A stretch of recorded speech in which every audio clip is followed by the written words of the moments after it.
Hello and welcome to another servicing and repairing video.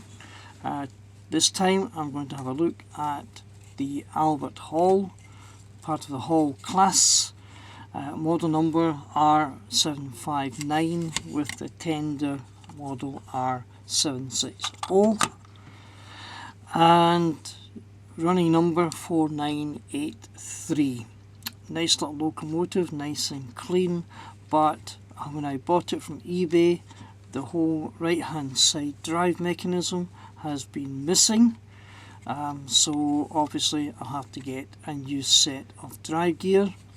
The other side, the left hand side, appears to be complete. There is no apparent damage to the body, buffers intact, front bogies looking good, drawbar is fine. Looking at the tender, it too doesn't seem to be too bad. It has the realistic chuffing sound, which I'll be interested in. But the one thing I do notice is that the pin for holding the draw hook to connect to the locomotive has come away, and it looks as if someone's tried to repair it at some time. And there's also just a little crack here on this step. Other than that, doesn't look too bad. Will this be a difficult repair? You can never tell with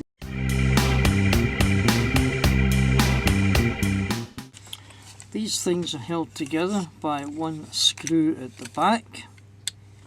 So let's just take the screw out. One of these long screws that fits through the chassis. There it is,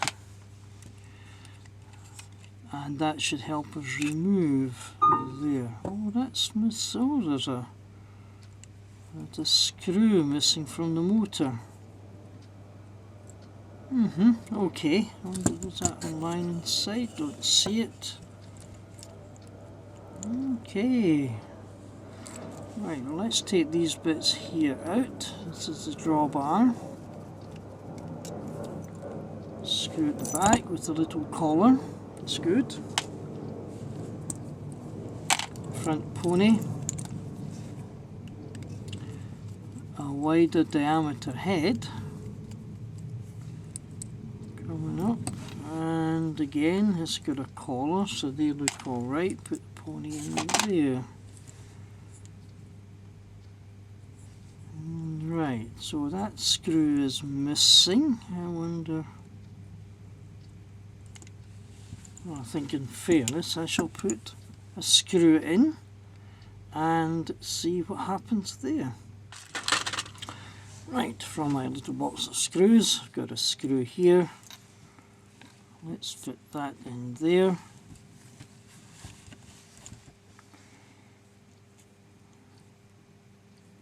This is the earthing tab. It's in there.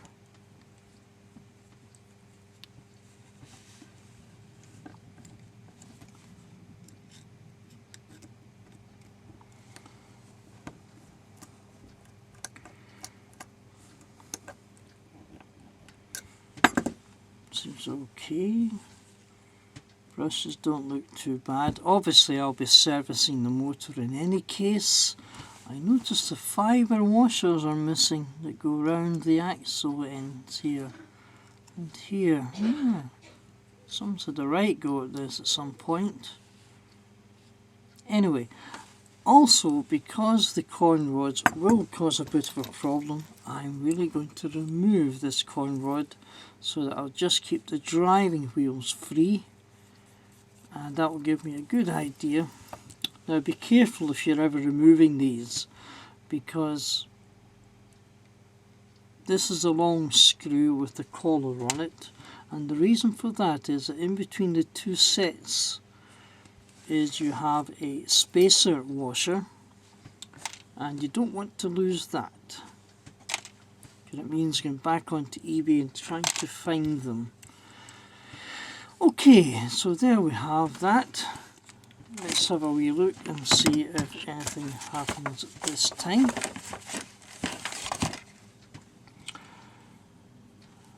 and the drive wheel is the one at the front, so let's put that on there and apply some power. Yeah, that seems okay.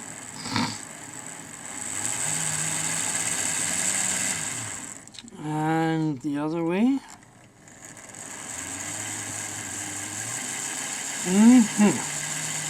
Okay.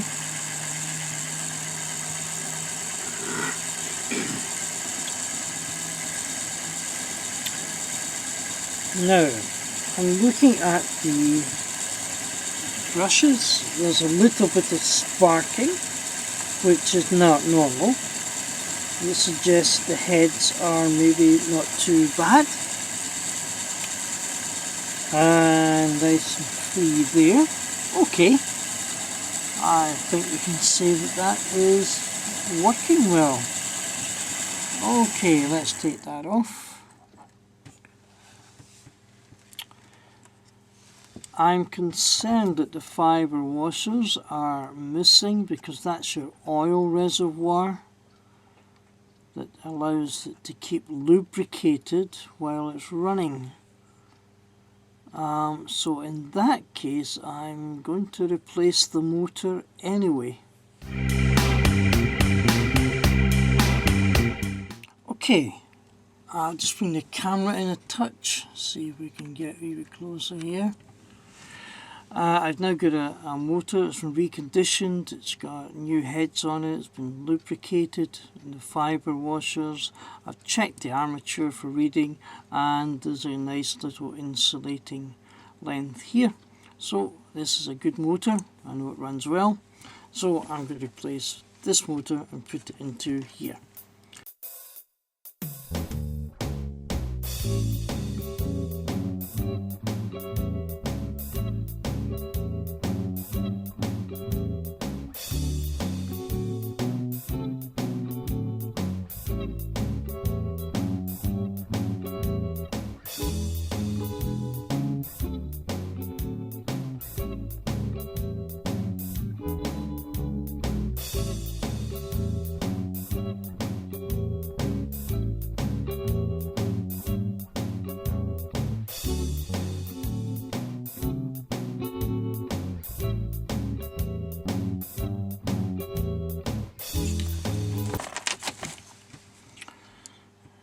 Check that turns okay.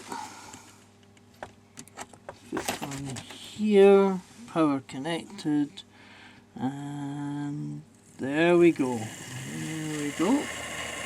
Yep. That's all going forward. And now take it there, back. Yep. Okay, so I'm feeling happier about this motor because it has the fibre washers, and this one, although it's not too bad a motor, I'd be concerned about running for a long time without lubrication. Okay, part of my research and finding, I've discovered that the Princess class has a very similar drive mechanism, and I have got a couple of Princesses around, subject of a later video, and one of them is definitely scrap, so I'm going to get the drive mechanism from that scrap Princess and we'll fit them on and see if we can get this up running again. So, short pause while I go and get them. I've now got two sets of drive gear. I've got the set for the right hand side, set for the left hand side. They come in two parts. The con rod connecting the drive wheels and the piston gear that fits into cylinder block with the screw and the washer, same for both sides. So I'm going to start with the side that I had, the left hand side. So I'm going to fit this here. Here is the con rod, designed in a way that this bit in the middle in front of the centre hole goes towards the front. So I shall put that into the front and the rear wheels, line up the centre wheel, I'll take this bit first, it's easier.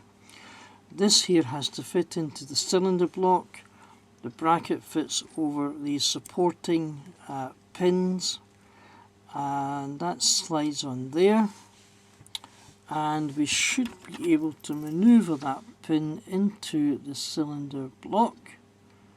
Slide it in there, and there we go. This will sit over the con rod. Take the spacer on there, and then the long screw will fit through all three parts of the assembly and hold it together. We'd never have to force anything here, people, but what can happen is the con rod can get caught, so just make sure it's free as you're screwing it in, and they seem to be going reasonably well. And now I'm going to do the same for the other side. Right, now to fit the right hand side, this is a con rod I got from my princess. It's actually identical to the one I put on the left hand side because this thing goes to the back, but it will do until I can get a new set of con rods. Put that in there.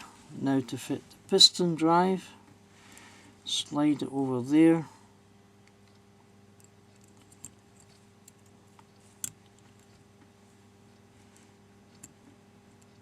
Fingers and thumbs right now. Okay, and I should just be able to maneuver this in. I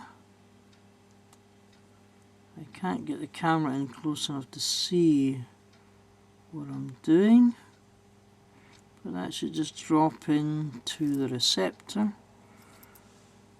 Very close, there we go, up a wee bit, and oops,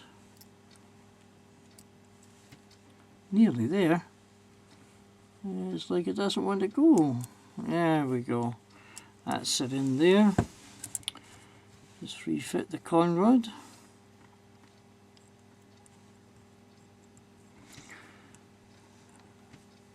The spacer on top.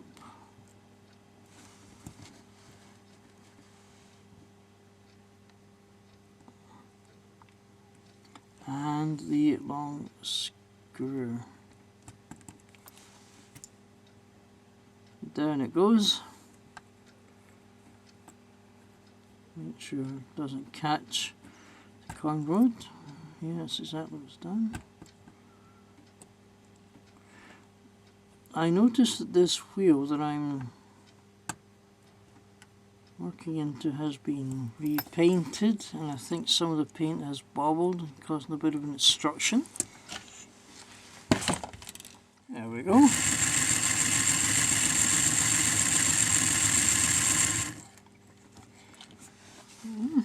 Looking much healthier. Okay, I'm going to take it over to my track. We'll try it and see if she runs round. So, come with me. Okay, that's my Albert Home chassis sitting on my temporary track. So let's apply power and see what happens. Oh, away she goes. Right round the back.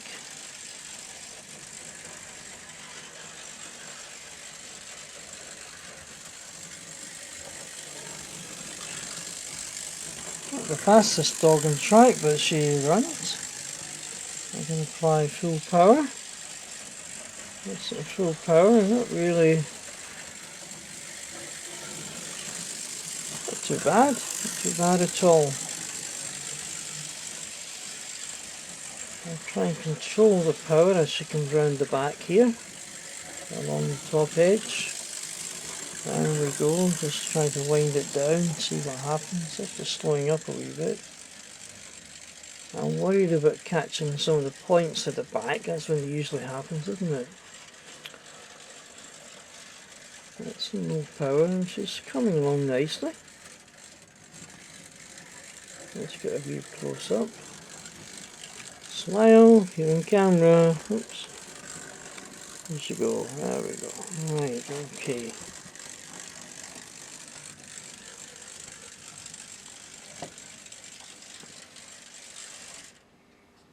Try reverse the power, bring her back. Here she comes. Oops, I'm not very good at close-ups, so I'll keep it wide. Lost her? There we go.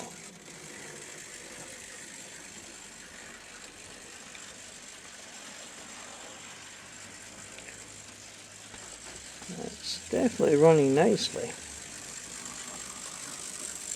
As we go around the track, let me just try and explain one or two things. This locomotive here is the Duchess of Sutherland 6233, which is my running name, and I'll explain some more about that later on, with 3 lovely Staynier coaches in LMS Maroon. And as we follow around, I'll let me introduce you to another little locomotive I have here, which is this one, which is the Britannia, subject of one of my other videos. I've got her there. I'm just waiting for a smoke unit. I managed to get a tender and to get a nice little rake of some various wagons. So let me bring the Albert Hall back round again, and we'll just finish it off there.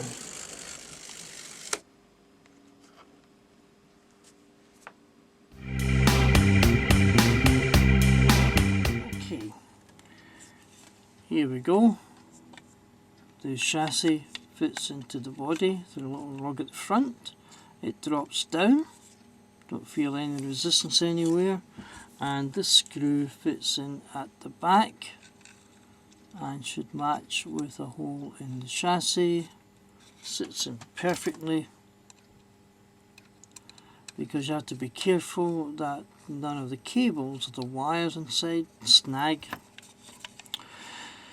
Now for the front pony. The big screw with the collar on sits in like so.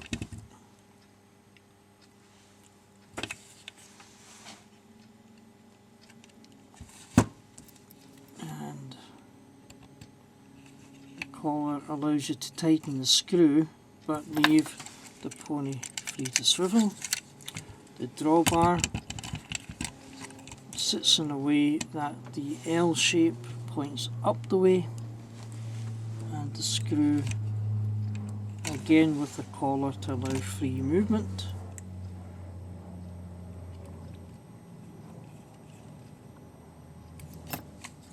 Like so. So another quick test on it. Okay, we're back on the track. There she's assembled. I'm just going to apply a bit of power, and there she goes. So that's not looking too bad. These XO4 motors always seem to be noisy when inside a case, don't they? Like the case is acting like a sound box. But that looks alright. I will try and get the mechanism next time she comes round.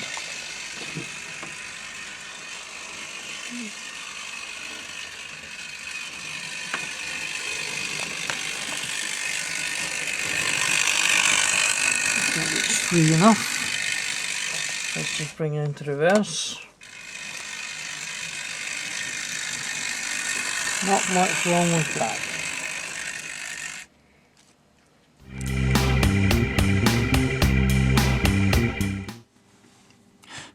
Okay, so that's her up and running.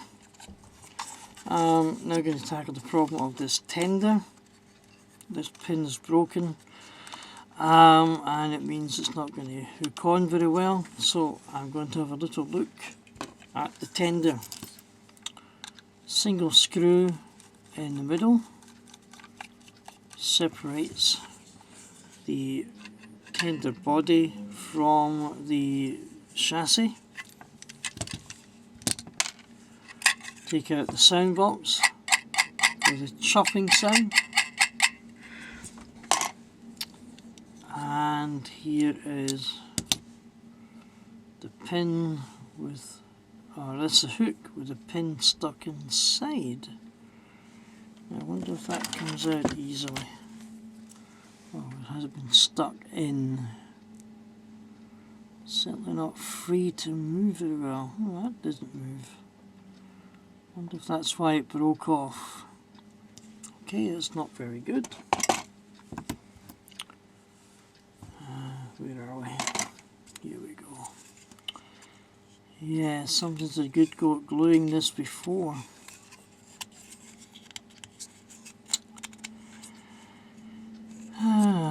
Right, no point in me trying to glue it. There's not much to hold on to. Now, I'll tell you what I'm going to do. I'm going to try a little experiment here. You see, I don't think I can get that pin to stick on there. So I'm going to get my little drill out. I'm going to drill a small hole where the pin should be, about there. And I'm going to put in a piece of copper wire. This is quite heavy copper wire.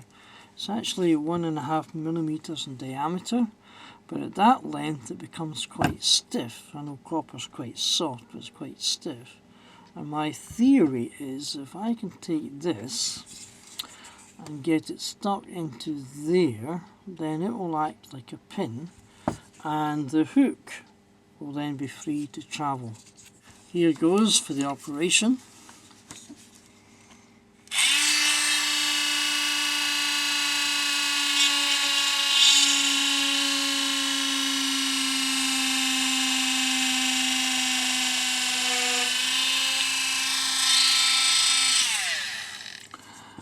Which reminds me, I've got a dental appointment next month. The holes turned out to be a bit bigger than I hoped it would be. Anyway, if I can pad that in, that would sit nicely in there.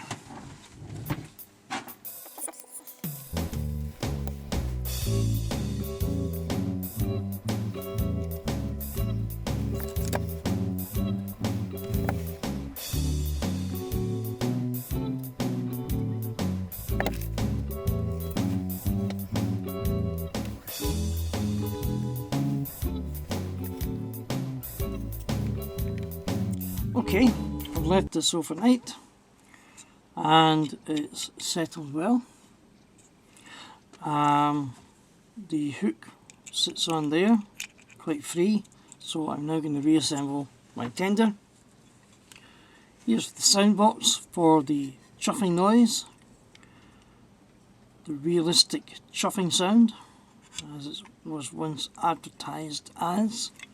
Sits on there. The strip is slightly worn, but it still gives a bit of a noise. Putting the hook onto there, and this should sit inside like that. There we go. And the long screw through the chassis.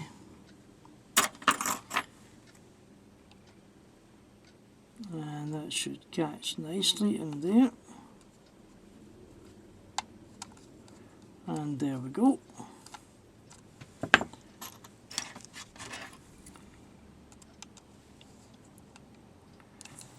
And there we have our tender with realistic chuffing sound. So the next thing to do is we're going to put this onto the track and watch the whole thing go down. I've got the locomotive over here. So we're going to put these two together, couple them up and let them go.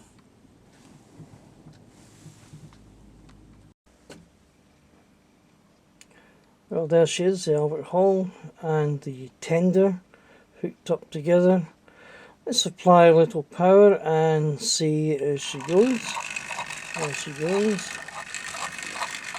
And can you hear that chuffing sound?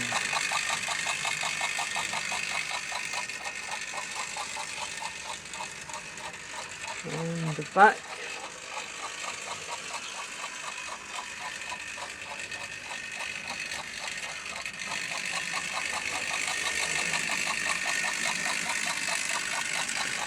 I mentioned before, she's not the fastest dog in the track.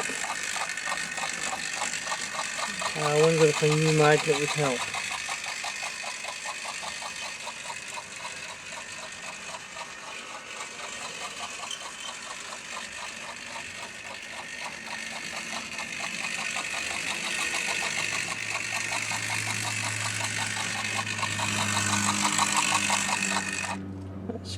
Right, that's good.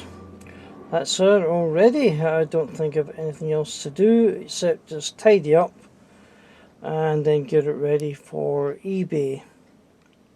And we want to buy an Albert Hall with realistic chuffing sound.